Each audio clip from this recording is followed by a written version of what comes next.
ವಿಚಾರದಲ್ಲಿ ಹಲವಾರು ಭ್ರಮೆಗಳನ್ನ ಮತ್ತು ಸುಳ್ಳುಗಳನ್ನ ಹೇಳ್ತಾ ಇದ್ದಾರೆ. ಆದ್ರೆ ವಾಸ್ತವವಾಗಿ ವಕ್ಫ್ ಅನ್ನೋದನ್ನು ಒಂದು ದೇಣಿಗೆ. ಆ ಮುಸಲ್ಮಾನ ಸಮುದಾಯದ ಯಾರು ಸ್ಥಿತಿವಂತರಿರ್ತಾರೆ ಅವರು ಆ ಸಮುದಾಯದ ಅಭಿವೃದ್ಧಿಗೋಸ್ಕರ ಆ ವಕ್ಫ್ ಅನ್ನುವಂಥ ಮಂಡಳಿಗೆ ದಾನವಾಗಿ ಕೊಟ್ಟಂತಹ ಭೂಮಿಗಳವು. ಸರ್ಕಾರದ ಈಗಾಗಲೇ ಏನಾಗಿದೆ ಅಂತಂದ್ರೆ ಬಲಾಢ್ಯರು, ಮುಸಲ್ಮಾನ ಸಮುದಾಯವೂ ಸೇರಿದಂತೆ ಯಾವ ಬಲಾಢ್ಯರಿದಾರಲ್ಲ, ರಾಜಕಾರಣಿಗಳು ಮತ್ತೆ ಹಣವಂತರು, ಆ ವಕ್ಫ್ ಮಂಡಳಿಯ ಆಸ್ತಿಗಳನ್ನ ಕಬಳಿಸಿದ್ದಾರೆ. ಸುಮಾರು 83,000 ಎಕರೆಯಷ್ಟು ಜಮೀನನ್ನ ಕಬಳಿಕೆ ಮಾಡಿದ್ದಾರೆ.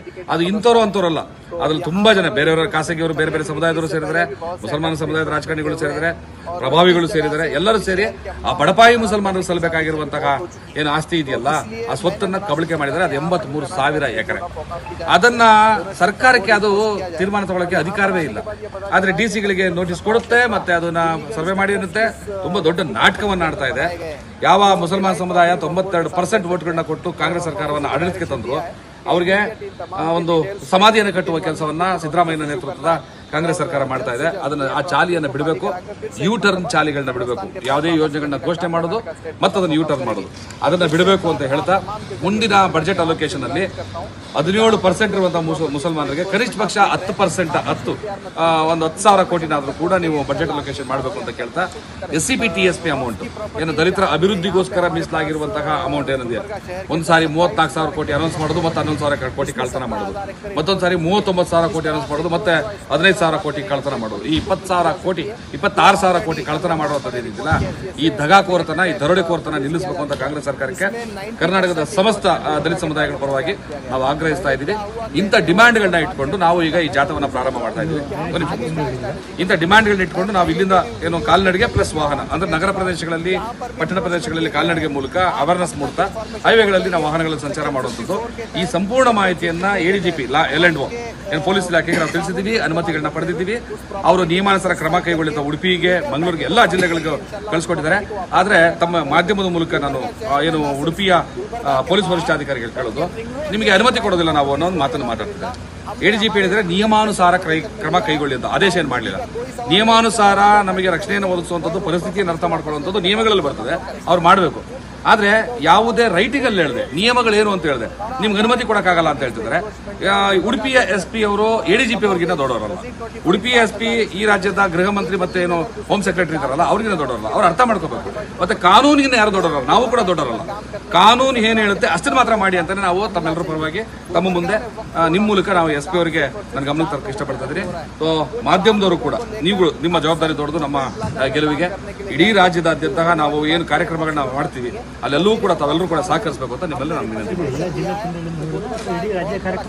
ಇಲ್ಲ. ಉಡುಪಿಯಿಂದ ಪ್ರಾರಂಭ ಮಾಡ್ತೀವಿ. ಕಳೆದ ಸಾರಿ ನಾವು ಬೆಂಗಳೂರಿಂದ ಪ್ರಾರಂಭ ಮಾಡಿದ್ವಿ. ಈ ಸಾರಿ ಉಡುಪಿಯಿಂದ ಪ್ರಾರಂಭ ಮಾಡಿ 11 ಜಿಲ್ಲೆಗಳನ್ನ ಪಾಸ್ ಮಾಡಿ ನಾವು ಬೆಳಗಾವಿಗೆ ತಲುಪ್ತೀವಿ.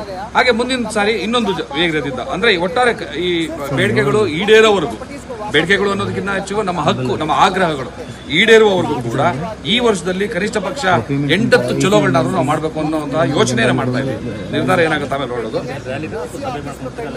ಎಲ್ಲಾ ರೀತಿಯ ಪ್ರತಿಭಟನೆಗಳನ್ನ, ಎಲ್ಲಾ ರೀತಿಯ ಕಾರ್ಯಕ್ರಮಗಳನ್ನ, ಎಲ್ಲಾ ರೀತಿಯ ಅಭಿಯಾನಗಳನ್ನ ಪ್ರಾರಂಭ ಮಾಡಬೇಕು ನಾವು. ಕಳೆದ ಸಾರಿ ನಾವು ಟ್ವಿಟರ್ ಅಭಿಯಾನ ಮಾಡಿದ್ದೀವಿ, ಮತ್ತೆ ಜಾಥಾಗಳನ್ನ ಮಾಡಿದ್ದೀವಿ, ರಾಜ್ಯದಾದ್ಯಂತ ಪ್ರತಿಭಟನೆಗಳನ್ನ ಮಾಡಿದ್ವಿ, ಎಲ್ಲ ಜಿಲ್ಲೆಗಳಲ್ಲೂ ಮಾಡಿದ್ದೀವಿ. ಬೀದಿ ನಾಟಕಗಳ ಮೂಲಕ, ಹಾಡುಗಳ ಮೂಲಕ ಸರ್ಕಾರದ ಗಮನ ಸೆಳೆಯುವಂತ ಕೆಲಸವನ್ನು ಮಾಡಿದ್ದೀವಿ. ಆಗ ಸಚಿವರು, ಕರ್ನಾಟಕ ರಾಜ್ಯ ಸರ್ಕಾರ ಶರಣಪ್ಪ ಪಡೆಯಲ್ಲ, ಅವರು ಬಂದು ಮನವಿಯನ್ನು ಸ್ವೀಕಾರ ಮಾಡಿ ಆದಷ್ಟು ಬೇಗ ನಿಮ್ಮ ಆಗ್ರಹಗಳನ್ನ ಈಡೇರಿಸ್ತೀವಿ ಅಂತ ಹೇಳಿದ್ದಾರೆ. ಆದ್ರೆ ಈ ಕಾಂಗ್ರೆಸ್ನವ್ರದ್ದು ನಾಲ್ಗೆನ ಏನೋ ಗೊತ್ತಾಗ್ತಾ ಇಲ್ಲ ನಮಗೆ. ಇವತ್ತು ಹೌದು ಅಂತಾರೆ, ನಾಳೆ ಬೆಳಿಗ್ಗೆ ನನಗೆ ಗೊತ್ತಿಲ್ಲ ಅಂತಾರೆ. ಇವತ್ತು ಯಾವುದೋ ಒಂದು ಯೋಜನೆ ಘೋಷಣೆ ಮಾಡ್ತಾರೆ, ನಾಳೆ ಬೆಳಿಗ್ಗೆ ಯೂಟರ್ನ್ ನೋಡ್ತಾರೆ. ಇವತ್ತು ಮತ್ತೇನೋ ಒಂದು ಯೋಜನೆಯನ್ನ ನಿಮಗಾಗಿ ಕೊಡ್ತಾ ಇದೀವಿ ಅಂತ ಹೇಳ್ತಾರೆ. ಆ ಯೋಜನೆಯನ್ನು ಅನೌನ್ಸ್ ಮಾಡಿದ ಕೂಡಲೇ ಬೇರೆ ಸಮಾಜದವರು ಏನು ದಲಿತರಿಗೆ, ಮುಸಲ್ಮಾನರಿಗೆ ಇಷ್ಟೊಂದು ಕೊಡ್ತಾ ಇದ್ದಾರೆ ಅಂತ ಹೊಟ್ಟೆವರಿಂದ ನೋಡುವಂಥ ಪರಿಸ್ಥಿತಿಯನ್ನ ಕಾಂಗ್ರೆಸ್ ಅವರು ಹುಟ್ಟಾಕ್ತಾರೆ. ಆದ್ರೆ ಏನೂ ಕೊಟ್ಟಿರೋದು ಪತ್ರಕರ್ತರು ತಾವೇನೆ CM ಸಿದ್ದರಾಮಯ್ಯನವ್ರನ್ನ ಮುಸಲ್ಮಾನರಿಗೆ 10,000 ಕೋಟಿ ಕೊಟ್ಬಿಡ್ತೀರಾ ಅಂತ ಅಂದ್ಬಿಟ್ಟು BJP ಅವ್ರು ಹೇಳ್ತಾ ಇದ್ದಾರೆ ಅಂತ ಕೇಳುವಾಗ ಅವ್ರು ಹೇಳ್ತಾರೆ ನಾನು 3,000 ಕೋಟಿ ಕೂಡ ಕೊಟ್ಟಿಲ್ಲ ಅಂತ ಹೆಮ್ಮೆಯಿಂದ ಹೇಳ್ತಾರೆ. ಆದ್ರೆ ನಾಚಿಕೆ ಆಗ್ಬೇಕು ಸಿದ್ದರಾಮಯ್ಯನವ್ರಿಗೆ.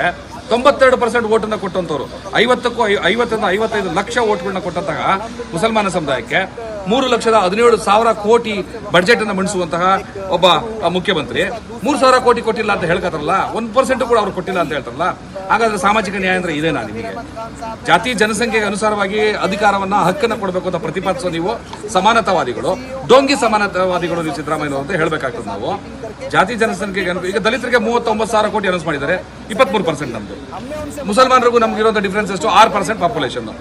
39% ನೀವು ದಲಿತರು ಕೊಡ್ಬೋದಾದ್ರೆ 17% ಇರೋ ಮುಸಲ್ಮಾನರಿಗೆ 10,000 ಕೋಟಿನೂ ಕೊಡಕ್ಕಾಗಲ್ಲ ಅಂತಂದ್ರೆ ಹಿಂದೆಂತ ಸಾಮಾಜಿಕ ನ್ಯಾಯ ಅಂತ ನಾವು ಈ ನಿಮ್ಮ ಮೂಲಕ ಪ್ರಶ್ನೆ ಮಾಡ್ತಾ ಇದ್ದೀವಿ.